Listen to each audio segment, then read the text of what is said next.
Hi, I'm Radclyffe. I have the honor of moderating this session tonight.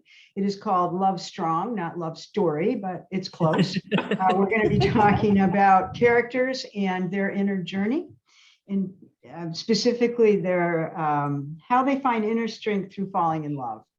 So I'm going to ask each of our panelists to introduce themselves after I say hi to them and to give you some insight as to what books they might be referencing or what their latest release has been. And we'll start with Kathleen Knowles. Hi, Kathleen. It's good to see you. Hi, Rad. It's good to be here. I just go by Kathy, but in any case, the book I'll be talking about tonight is this. If I don't know if it's readable on the screen, it says A Fairer Tomorrow, and it's a historical novel, and it's set in the 1940s, just after World War II, and it is an interracial love story. And so between the racism problems and the problems of a character one character named Jerry, who is in the Navy, and the homophobia and the racism that people experience. The other character is named Maddie, and she's from the South. And even if it's different in San Francisco, it's not completely different. And so both of them have both internal and external challenges as they try to construct a relationship. And I just want to give a thank you to Anne, who read this when it was in manuscript form for sensitivity issues, to make sure I did it right. All right. Okay. I'm just going to go around my little circle here. Georgia, you're next on my little circle. Hello, I am Georgia Beers. I write traditional contemporary romance. My current book is called On the Rocks. It is the second in a series of 3 called The Swizzle Stick Romances. It's about the main characters are the Martini cousins, Julia, Vanessa, and Amelia. Julia owns a bar, and in the back of her bar is like a lounge area called the Bar Back, and that is where the 3 cousins hang out and help each other navigate life and love and all that comes with those things. On the Rocks is number 2, and it is Vanessa's story.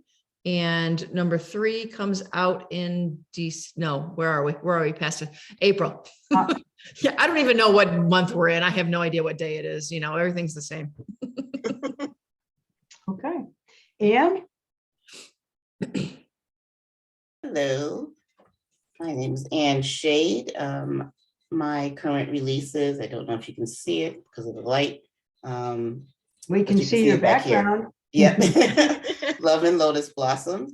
It is a coming of age and coming out story of Janice Crawford, who starts her life, starts around her, the story starts when she's about 14 and she moves to Montclair, New Jersey, and kind of goes from there, from the time where she's kind of discovering herself and who she is and her sexuality and herself as a woman, and then also her family dynamics, her friends. So it's a kind of an epic story of a young woman and growing into a woman of age. So. Okay. Morgan? Hi, everyone. I'm Morgan Lee Miller. And I'm going to be talking about my 5th book, The Infinite Summer, which is a young adult romance that follows 18-year-old Remy. She has to spend the summer with her dad, and they were once close, and because of divorce, they're not really close anymore.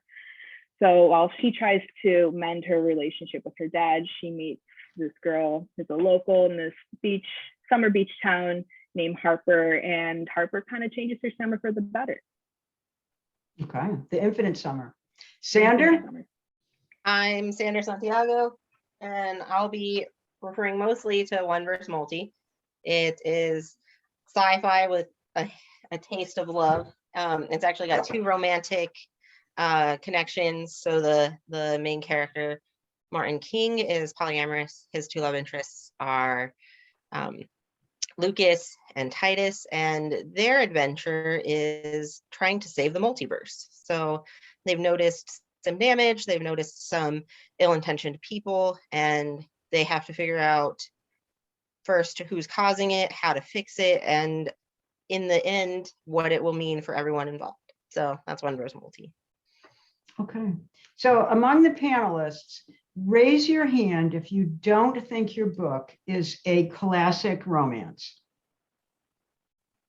Okay, we got one. Sanders, Kathleen, okay. don't I know. would have picked Sanders, but we'll come back to that. But so, Anne, why is your book not a classic romance? And what role does the romance in it play, if it I isn't? don't think it's a classic romance because it's more of a love story about self, and about family and friendship. There is a romance in it, and the romance is kind of the turning point within her life.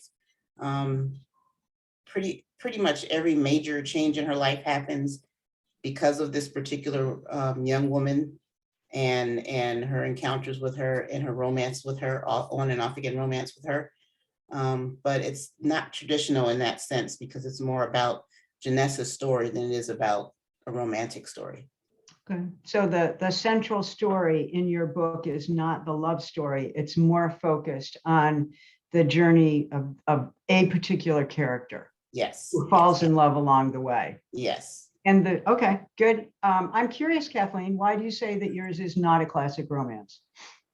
Well, I'm not sure. It is definitely a romance that's a focus of the story, but it's historical. I don't know if you included historical in that. I do. I And totally then- do. In that genre. But there's I guess because of the heavier issues in it, it's not, I would say, escapist, as escapist as some people might like. But the romance is the focus of it. Okay. I think, Sandra, you kind of like backed out of that one and said that you've got two romances, so it's got to be a romance. Although, would you primarily call this work speculative fiction? Yes. So I tend to, I can't get through much of a story without being like, who are you in love with? Who are you seeing? What you got going on? So even though the original inspiration came with like a bundle of the science fiction elements, being who I am and letting my characters be who they are, the romantic interactions happened, and I think they aid the story. I think they serve the science fiction on multiple levels. But I agree. Like I laughed a little because I agree that it's mostly science fiction. But I also have two romances. Maybe I'm compensating. I don't know.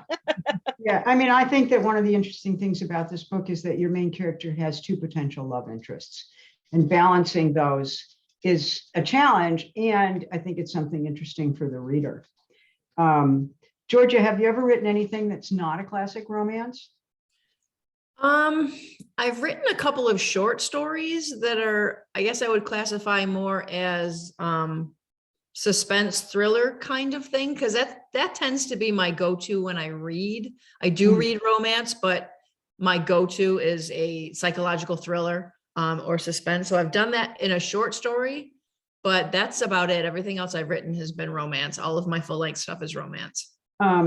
Just for the audience, I mean, basically when we're talking about a classic romance, it doesn't matter what the time period is, if it's historical or if it's futuristic, if it's paranormal, if it's a romantic intrigue. If the focus of the book is on the emotional and intimate growth of the two main characters and their love story, it's a classic romance. Morgan, how about you? You're writing YA, but you don't always write YA. No, I'm kind of like all over the place. Yeah, I usually write romance. I guess there was one story that I was working on in college. It was about a basketball team, so it's more about friendship and coming of age. And that didn't really have any romantic element, but I stopped writing that story. It's retired. It's been like living in a notebook. But I think besides that, all my stories have been romance. Okay, so we're going to work forward under the premise that we're all sort of working on romantic relationships in our story. And the thrust of our discussion tonight is supposed to be the inner growth of a character that comes about because of their romantic relationship with another character in the book. So if they have to grow, it means they had to start someplace to grow from, which means we have to start with a character who has issues. So the first real question is, how do you decide what the character's issue or issues may be? Do you plan it at the beginning of the book? And how do you decide this character has this obstacle to overcome? I'll start with Anne. With this particular novel, she has a lot of issues. Because it's a story of growth and a story of self-discovery, I started out with the issues already thought out and how it would play out. It changed. There were less issues as I went on the story because I didn't want it to be so full of angst that no one would want to read it, or that no one would be interested in, learning what happens with her. But the other characters are kind of, help her along with her issues.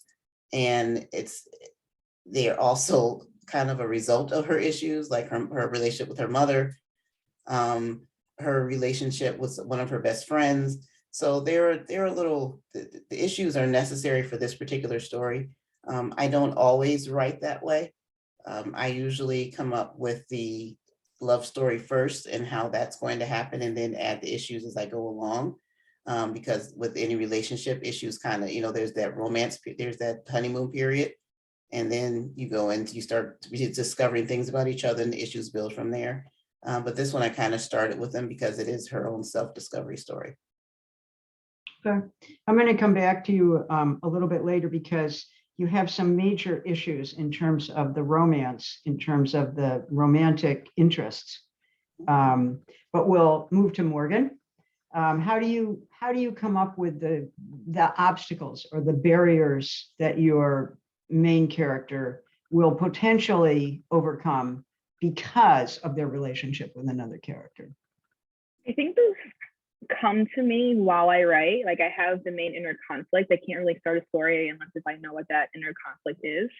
But I think about what the goal is, what that inner conflict is, and what I can throw into it to mess things up. And so really, sometimes I will have like a little bit of roadblocks that are already in my head, but most of the time I have to write the story and just see where it goes for that to happen. So you let it happen organically. You would call yourself a panster, I imagine. Oh, I'm like, what do they call it? A planster? Okay, you plan a little. I write the outline, but then I'm like, then you don't follow. I don't want to do this. All right, Georgia. I try to be good, but usually doesn't turn out well. Georgia? As a person who has had many issues in my life, it's not hard for me to come up with issues for my characters. This particular book, On the Rocks, I wanted one character to have, I gave her a list of, here are all of the things that I will not date. And then I wanted the love interest to tick all of those boxes. Oh, yeah. And I think for me, the internal conflict of the characters is easier for me to come up with than the external conflict. I have trouble with conflict. That's always the hardest part for me to come up with when I'm plotting something. So internal conflict for me translates to characters' issues. So I do that first, and I try to think what issues will keep them apart initially. What issues are going to make them do this? For example, the book that I'm writing right now, which is called Camp Lost and Found, I have one character who is guilt-ridden from something that happened, and she wants to disappear from life. She wants to be alone. And the other character has been largely absent from the important aspects of her life, and she wants to participate in life. So they're at opposite ends, opposite corners of the boxing ring, if you will. So I think that is what helps me. If I start them out as far apart as they can possibly be, with their internal conflicts, then I can take the external conflicts and work that around, make that part of the story and do that as I go. But I feel like the internal conflict and the thing that's keeping them apart in their heads is the most important part for me. So that's what I start with. It's often said that, you know, in a romance, the most important thing is that the two characters are the worst possible partners for each other. Yep. And I think that's one of the hardest things to do, because we as authors want them to be together. Exactly. And trying to understand why they shouldn't be together or can't be together at the beginning is one of the most challenging things. Sander, how about you? How do you come up with issues for your characters? And do you try to make them opposites, as Georgia said? I usually start by letting the character tell me something they believe about themselves, and then I try and mess that up for them. So Martin has sort of this idea that he is very capable, like he problem solves and is great at his job and has all this. And then I'm like, what if you're just unsuccessful for a little while? And so I try and do that to him. And then he also he can be relatively ambivalent. And I think that with two love interests, right, you can't be ambivalent in that. And so I challenge him in that regard. And then I think the way I set up in like growth meets plot is I tend to have plots for characters who need to figure out how they're going to react to these things in a way that's like that's outside their norm. So an ambivalent successful guy is like, things are going to pieces, who's going to fix this? And everyone's like, you are. And he's like, okay, sure. Yeah, great. And the love interests, I think, challenge what the character thinks about themselves. And then I also think that it challenges who, or like the decisions he would make. So when it comes time to like pull the trigger, for lack of a better example, who's there to stop him, or who's there to encourage him, and why? And so the love interest can play into those things, because I let them decide who Martin is to them and see how that interacts with who Martin is to himself, or who the main So character is to you're himself. using other characters and character interactions with your main character to create obstacles by showing the character or presenting the character with things that are going to be problematic. Yes. So I mean, does that sound right? yeah. So like in this one, for example, Luca works with Martin. So there's this idea of like, do you flirt with the guy you work with? I don't know.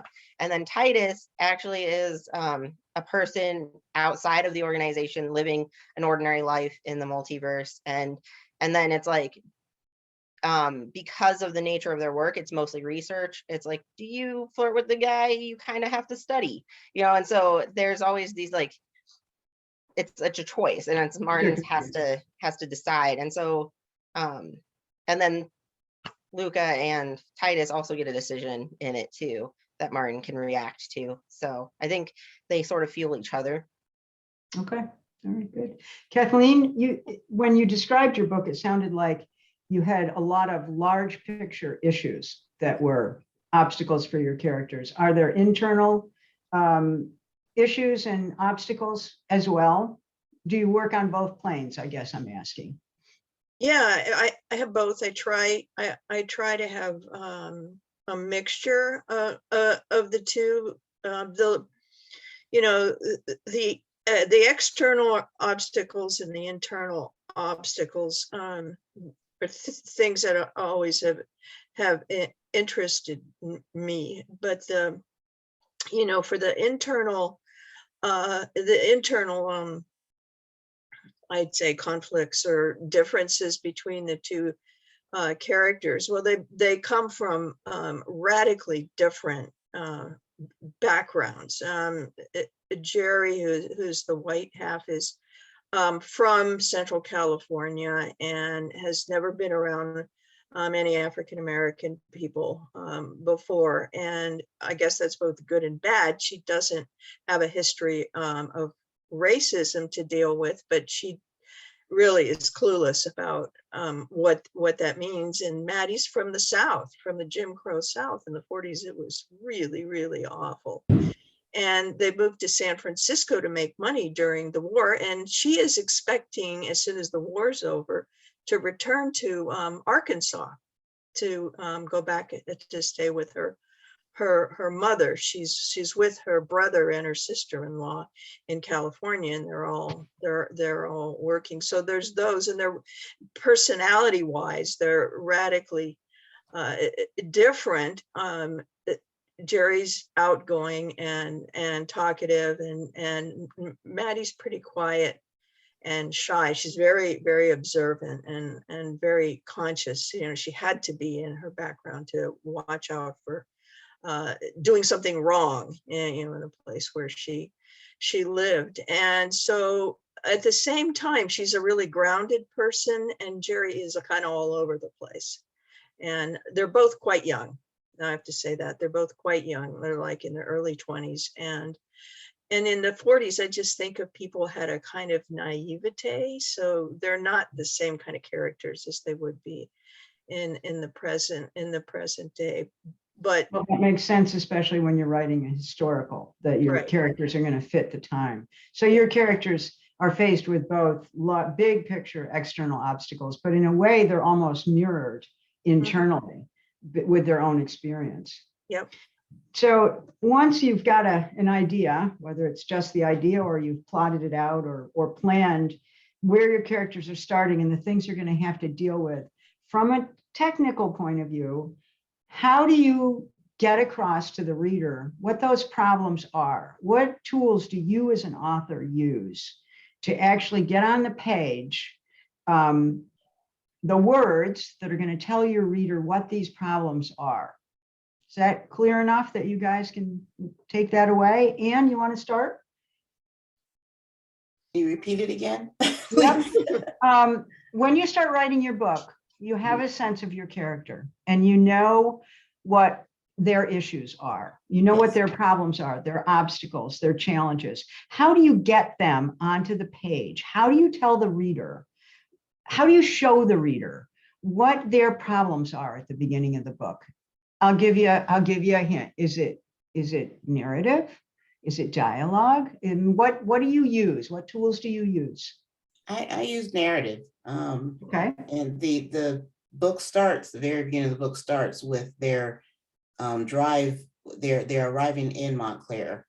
They have to drive from Indianapolis, from the Midwest, and they're arriving, they're like on the highway and they're about to arrive. And she's just thinking, you know, this isn't how I expected my summer to go, you know, having to deal with this and having to start this whole new life and everything. So I always start with a narrative of the character and what's currently going on in their life at that time.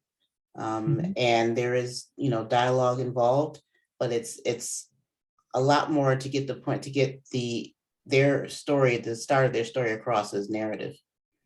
Are you writing in first person or third person?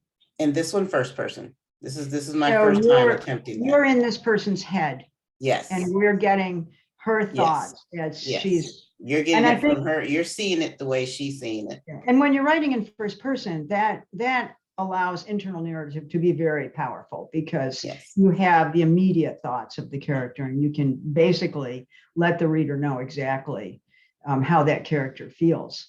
Yeah, but I also had to be careful because I could be too much in her head, and too much narrative kind of takes away from the story. So it slows down the pace quite a bit. Yeah. So I tried to, you know, internal narrative as well as dialogue with the other characters because she has a huge, you know, support system as well as, you know, family and friends around her that kind of keep the dialogue going. Okay. Georgia, how about you? Do you have a sense of your thing? How do you get these characters? How do you get what's happening for them across to the readers? I think there has to be at least a small element of your character knowing a little bit. I mean, most people are kind of aware of their own issues, maybe not the scope of them, maybe not the consequences of them, but I think everybody's got a little tiny hint of, yeah, I might have a problem with that. So I think you've got a little of that, whether it's in narrative or whatever. I think in the beginning of the book, Mhm. there's a little bit of, okay, this main character kind of knows, here's where we're going. But I'm also a huge fan of using secondary characters to educate the reader about the main character, whether it be the best friend, siblings are great, parents are great, coworkers, even villains. I think other people are great mirrors for main characters. And I like to use my BFFs and my siblings to let the reader know this is going to be a problem.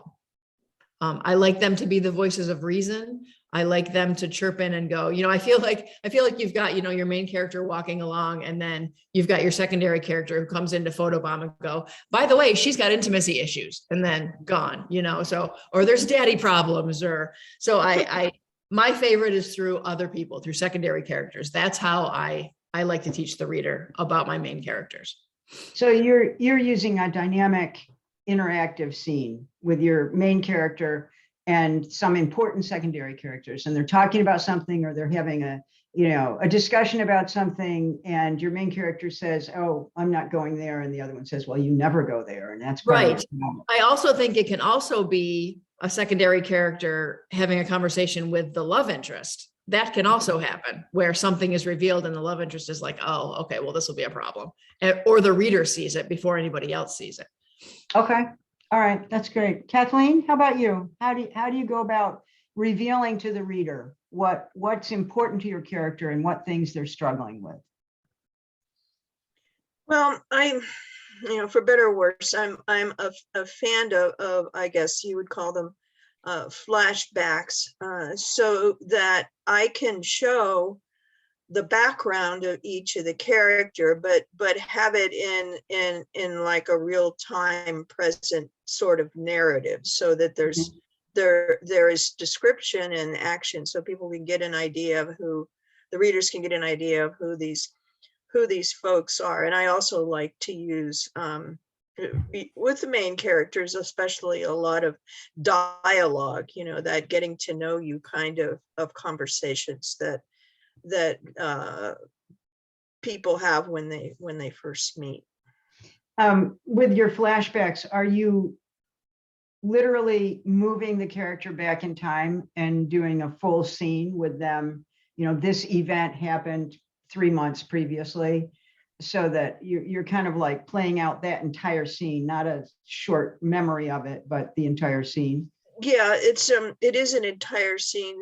And when I was writing this book, my editor was telling me, we want you to have date stamps at the top of each chapter. So it's very simple for me to say, the book begins here, but then the next chapter is, oh, this was a year earlier or 2 years earlier, so that people don't get lost in the flow of the story. And I try to make it short. Short as succinct as possible before getting back to the main story. Well, there's a lot of controversy about flashbacks and whether they are confusing or bog the story down or take away from the main story. But I agree with you. I think they can be used effectively. I think that timestamps are really important to keep the reader oriented. And I think keeping them shorter is also good, because the readers want to be in the present. But they, if you're putting important nuggets of backstory in that flashback, then it may be a very valuable tool. And I think sometimes historicals work better that way, that you can use them in historicals much more than you can in contemporaries. Sandra, how about you? How do you show, what your character is going to have to deal with? What his thing is that he might not be ready to really look at, but we ought to know. I do a lot of narrative, mostly because I write in first person. So One Verse Multi is from Martin's perspective only, and he does a lot of thinking. And I try to jump off of what Georgia said. I try to let them be slightly aware that they're struggling with something, and it's always like the real thing adjacent, so they think it's this, but really it's slightly over here. And so within that narrative, it's plot, it's like within the realm of the plot. So like plot's helping around this character, of course. And then, and like you're in the heat of things and they're thinking, oh, when was the last time I did that? Or, ooh, I didn't read the pre-reading before I came to this class, you know, that sort of thing. So they're very rarely separated. I don't give my characters too much time to like sit in like their room and reflect or like drive and like think too hard. Most of the time there's somebody talking to them and they got to think in real time, but it's their perspective is a narration. They're very rarely speaking these things out loud. Okay, all right. Morgan? So for the Infinite Summer, I've kind of done all of the above minus the flashbacks, but it starts with Remy. She comes down to this beach town and she already has issues with her dad. Her parents just got divorced, and so she has a lot of animosity for how the divorce played out. So there's a lot of backstory there, and I love inner monologues. So she has a couple of those, but I think two of my favorite scenes in the story, they played out a little differently. I like an anecdote. I like to say, like, talk about this little thing that happened and why this is such an issue for her. For example, she has a lot of trust issues with her dad because of that divorce. And she's studying, she's about to study aerospace at MIT. So she's really into outer space. And she had said in an inner monologue that she and her dad bonded over the love for the stars. And she learned how to love the stars from her dad, and they would constantly go out in the summer, look through a telescope. And there's this one scene where she talks about the importance of this telescope. She's out with her dad. She has her little portable telescope that she bought, and she's asking her dad, or the dad is asking her, we should take this out sometime on a boat where we can really see the stars. And she asked about this telescope that they had when they were little. And where is it? Is it here in your new house? And he had told her that he sold it because he didn't need it anymore. And so you have that little thing. I like the nuance things. So like that little thing, like the dad selling that telescope that taught her how to love the stars and really formed that bond with her and her dad, and he sold it. Like that's a huge trust thing that popped up. Right. And then there's another scene where she's bonding with Harper, and Harper has very great family dynamics that Remy wishes that she had. And they're on this Ferris wheel, and they're really just talking about perspectives of life and how Remy likes to she can get too wound up in the little things like the telescope, and how she likes to look at a telescope, see a different perspective, and kind of rein it in and ground herself. And so a lot of backstory and a lot of the issues are said to Harper through dialogue. So Right. Infinite Summer tackles a lot of that, just with inner monologue dialogue. So I think I cover a lot of that in that book. Scenes with other characters. I mean, Yeah. basically it's an interactive scene, kind of like what Georgia was talking about. It's interesting. We've got some people where a lot happens in their heads, and some people are writing scenes where it's happening with other individuals. And I think we all do it all the time at different times in the book. But it's one of the, those are the skills that we need to be able to reveal character. Do you find as the story progresses that you discover more about your character's conflicts than what you realized at the beginning? I'm going to give that one to Georgia. I think that does happen. I tend to like to be a person who has control over all of that stuff. Like my characters don't talk to me, I make them talk. but I do think that creatively, as you're going along, something can pop up that maybe is going to work a little better or is going to fit very nicely, adding to her crap. I'm trying to think of a specific example, but I don't have one right now. But yeah, I do think it's possible to be writing along and go, oh, but what about?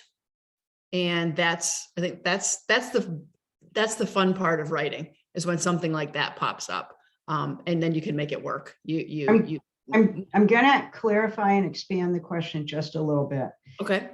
In addition, or instead of not a new conflict, but as you're writing the character and you're going forward and they're interacting with other characters and you're seeing more of the character, have you ever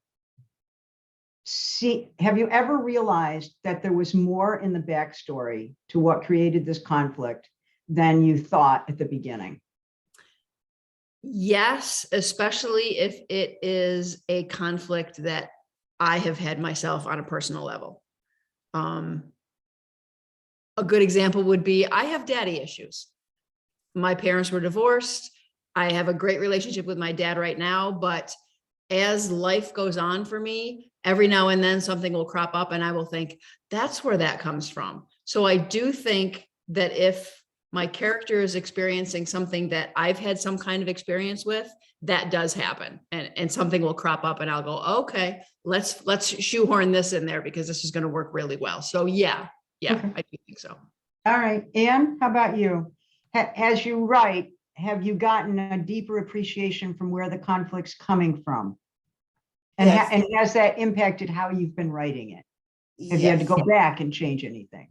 Like Georgia, my character kind of has a lot of issues that I experienced. This particular story started out as a loosely based biography, and then it kind of turned into something else because I figured it may help others who kind of went through and experienced things as I did, being an older woman who kind of discovered herself and her sexuality at an older age.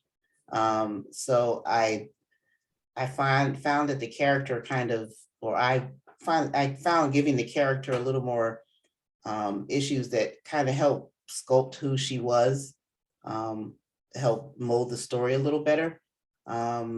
Like a little bit of her mommy issues went a little deeper than I had originally expected. But it was also critical to the story and for her to be able to stand up and realize, you know, I have to make a stand for who I am and to accept myself for who I am, whether she accepts me or not. So there are nuances where I've kind of, you know, helped the character along with adding a little more conflict or taking away some conflict that might have been a little too much to deal with. And too telling if anyone in my family read it. Okay. Sandra, how about you? I mean, is it something that kind of progresses as you write the work, that you kind of learn more about Martin, and that you may realize that there were other elements that fed into who he is and how he became, and did it affect how you wrote the story? Yes. So I, unlike Georgia, my characters talk to me incessantly, and I mostly listen and try and write it down as gracefully as possible, but they're obnoxious. And so I feel like I felt like when I started the story, I understood the role Martin was going to play in it, and because of what he was saying. But as I wrote and as other characters asked him more questions and as the stakes got higher, I could see him surprisingly, his reactions became something I wasn't expecting. So I thought, like, I feel like in science fiction, sometimes you have like the main character is like someone you can rally around and is very action oriented and has a plan. And as I thought that's who Martin was, because that's who he said he was. And I was like, let's give you some obstacles. And then I broke him a little. He had some things come up for him that he wasn't expecting, and he ended up asking himself a lot of questions. And I'm like, listen, man, is this, we got to save the world, or are we going to therapy? Which are we doing today, buddy? So I feel, I'm sorry, Martin, but you wouldn't stop talking. So I think I tried to let the human elements seep into the characters as they come. And so I think, like others have mentioned, if it's an issue that I had that I haven't, like, I surprised myself with as I'm writing, I'm like, oh, this could also be so-and-so's issue. And so I just let that slide right in and give them more depth as I talk to them. Okay. Kathy, how about you? Yeah, I like to find out different things about characters as I move through the story, and I kind of start asking a lot of questions, like if this character has this particular characteristic and personality. How does that play out in her relationship with her lover? And an interesting thing is, because I have to do a lot of research for the books that I write, I often find things during the research that it actually doesn't become background information in the story, but it actually becomes something more of a main, in this case, is a main issue of conflict. In the 40s, lesbian relationships were very rigid. They were very, very strictly butch femme relationships. That's just how they did it. And so since Maddie she hasn't come out yet, she doesn't know anything about this, but Jerry's been in the life, so to speak, for a while, and she is most definitely a butch. And the only reason she does this is because that's how she was told to do it by all the people that she was hanging around with, and she knew. So I created that as part of the conflict of the story, is what would that be like? How would that play out with someone like Maddie, who though doesn't know any of this, her personality is such that she would question it. She would question why something had to be that way, and not really know how to handle it in terms of their sexual relationship. So that's something I learned by doing research about the 40s. Okay. Morgan, how about you? Do you find that as you're writing the characters, you begin to be more aware of their conflict and expand or write more because of it? Yeah, I definitely do. That's the last two stories, Infinite Summer and then Before After Always. I thought I knew my characters while I was writing it, and then I got to maybe like 3/4 of the way. I'm like, oh no, I need to rewrite this. The Infinite Summer, kind of going off of what George has said, I'm a child of divorce. I was trying to, when I wrote it, I had to get into the mind of an 18-year-old. So I went back to 18-year-old me, and at 18, that was like the peak of my parents' divorce, and definitely had some daddy issues then, where there is a lot of resentment. We're totally fine now, but back then there's a lot of resentment. So when I first started writing Infinite Summer, I was channeling a lot of unsolved things into Remy, and while I was reading through it, I'm like, oh, this is a little too angsty, this is a little too much. So I try to pulled it back a little bit, and I like to think of Remy as a pretty practical and understanding person, and so that's where the scenes of perspective kind of play in, where Remy can feel this way, but also pull back a little bit and try to understand where her dad is coming from, because she wants to have that good relationship with her dad. And she knows that the good dad is somewhere underneath there. He just ran into some issues.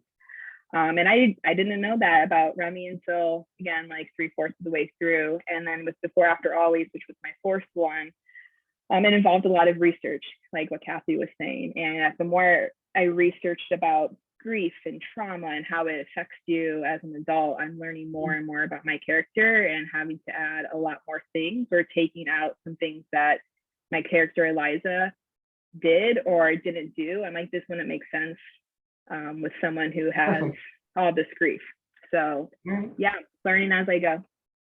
All right, I'm gonna move us down the romance arc a little ways, and I'm gonna start with Anne because Anne needs to leave in about 5 minutes. We've talked about the issues, we've talked about the conflict, we've talked about how you reveal that. Now here's the really tough one. How do you convince the reader that your two characters are actually in love, that their relationship is different than any other intimate relationship that they might have? Anne? For Jeunesse, she hasn't had too many intimate relationships before she gets involved with her love interest, but she knows just by those previous relationships and how she feels with her emotions and how she's, she feels, it feels natural for her to be with this woman. And it's something she hadn't been when she was dating, when she had a boyfriend, when she was kind of fooling around with some of the girls from her cheerleading squad. So I think a lot of people have experienced that, where they've met that someone that kind of makes them feel like, okay, I can breathe and this is natural. And both characters kind of experience that. And despite the conflicts that they end up experiencing, and they still know that in the end that person was the one that kind of helped them breathe. And in Janessa's case, her love interest is also the one that kind of pushed her into making decisions about herself and admitting her truths to herself, that she wouldn't have done, with anyone else. Her best friend couldn't get her to do it. Her family, her sisters, her family members couldn't get her to do it. But this one person was able to get her to take that step and to make her realize that she needs to make some changes in her life and with herself and her self-acceptance in order to move on and be able to even be loved by her or anyone else. So the love interest in this work Yes. allowed her to realize something that her interactions with other people had never allowed her to see or accept. Yes. Something singular. Yes, Georgia? no matter how, even her best friend, Nikki, who very, very blunt, very honest with her, never pulls the punches with her, will tell her Couldn't straight get up. through. She still wasn't able to get through, so. Right. Georgia, how about you? How do you convince the reader that they're in love? I think that one or both of the characters need to do something out of their comfort zone, something they wouldn't normally do. In On the Rocks, Vanessa is described by her family as a one and done kind of person. She tends to fall hard and fast, and she's in it forever.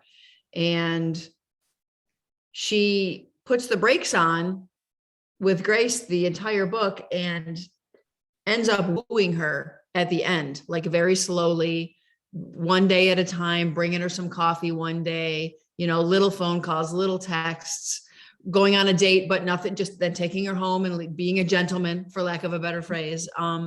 So I think it needs to be something the character does that is completely out of their realm of regular life, whether it be a grand gesture or something small. I think that they have to show that they are changing in some way for that other person because they want to be better for somebody else. I think that's the key, is it has to be for someone else. All right. Or because of their relationship. With Yes, exactly. Okay. Morgan? Well, Georgia took my answer. I was going to say that. Well, we're all going to say that.